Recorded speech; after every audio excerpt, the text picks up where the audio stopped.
California, I just talked to a kid who got a ticket, and his ticket for rolling through a stop sign on a country road was $529. Is that rocket science that violates the 8th Amendment? It doesn't take a rocket science to know that, does it? Is it rocket science to know cops are violating their oaths every day when they do that? As a matter of routine, I gave mine to Ron. And then a guy, when I was speaking in Turlock, California, came up to me and said he was going 20 miles over the speed limit on a country road, nobody else out there, and his ticket was $1,126. Excessive fines or bail shall not be required. And all of this is done by people who have sworn an oath to uphold and defend the Constitution. And I have to ask, what in the world are we doing? Are we part of the problem, or are we part of the solution? And I guess the bottom line on my studies came to this, that I was reading the Constitution on the right hand and looking at what government was doing on the left hand, and I saw no similarity whatsoever. And I still don't. And now what we want to do is we want to bring that together like this, to where the Constitution controls the other. What did Thomas Jefferson say? Bind them down by the chains of the Constitution.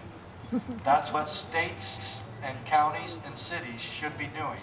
We can, we must, and there is a way to make everything that the United Nations, that our own federal government is trying to shove down our throat, there is a way to make all of that irrelevant. Now, and that way is an answer that the Founding Fathers gave us, and it's the 10th Amendment. Maybe the 9th too, but definitely the 10th. And so, if we exercise that here in our states, or maybe those of you who are here today would rather fight 534 corrupt politicians in Washington, D.C., or would you rather deal with maybe 2 or 3 of your county commissioners and your sheriff, where you can really make headway? I believe most of these people in serving those positions in your county and in your state are good people. They just need the right information put in front of them. And I believe if we put the right information in front of the right people, we will get our country back. All right? Now, so while I'm studying the Constitution, we got a notice on the briefing board in the police station of an announcement that the state of Utah was sponsoring a training seminar, police training seminar entitled The Constitution for Law Enforcement Officers. Now you're going to know how powerful this was when I tell you the instructor's name was Dr. W. Cleon Skousen. Now, this man had worked in the FBI with my father. I had never met him, but I had heard of him, and I took 2 days vacation and went to the seminar. There were 240 cops at this seminar. All I know for sure is that one of them was converted to the United States Constitution. Dr. Skousen converted me while I was there. I felt the spirit of freedom like you would not believe. And I really appreciate the pastor who gave the opening prayer. It was powerful, and he alluded to something that I have felt for a long time, that the spirit of freedom is the Spirit of God, and we can't do this without His help. Okay?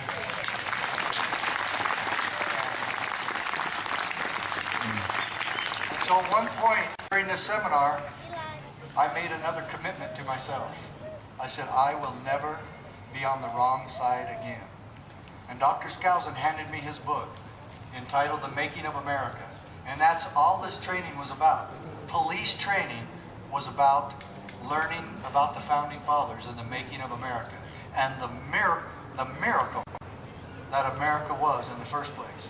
And if it's a miracle, you know where it came from. And so he handed me the book and he said, promise me that you'll teach these things to your children. Well, I have. And now I'm starting to work on my grandkids. And the oldest one's not even 4 yet, or just barely turned 4. And so I've been busy, and I've been teaching this stuff all across the country now. And I'm so grateful for it. In the last 4 weeks, I've been interviewed by BBC, British Broadcasting Corporation, Russia Today, German News, Time Magazine, and Fox News. And you know what? What's that proof of? We're having an impact. We're making a difference. And the reason we are is because of you. And you are the ones that are going to get this changed. I promise you that I'm going to continue fighting for this, and we're going to get sheriffs on board, and we're going to have a national meeting with about 100 sheriffs, some from every state in the union, except where they don't have sheriffs. They don't have sheriffs in Hawaii, Alaska, or Connecticut. Connecticut actually voted out sheriffs. The position of the sheriff is gone. And they're diminishing the role of the sheriff in the East. And that's something else that California isn't even doing. You know? So you know where Pennsylvania and Massachusetts and Rhode Island fit now. But they're trying to diminish the power of the sheriff. And let's, again, this points out why the sheriff is the ultimate authority in the county. But let's review one reason why. He is the only elected law enforcement officer in your county and in this country. He's the only law enforcement official that is there by, for, and of the power source. We, the people. That's you. He works for you. He is your servant. He is there to protect you from the wolves. Does it matter to you if the wolves come from Washington, D.C.? It doesn't matter where the wolves come from. He promised to protect you from the wolves. And there's some double meaning of that, because the federal government's trying to force wolves into your ranches and your farms and your neighborhoods. And sheriff, you're supposed to protect us from those. So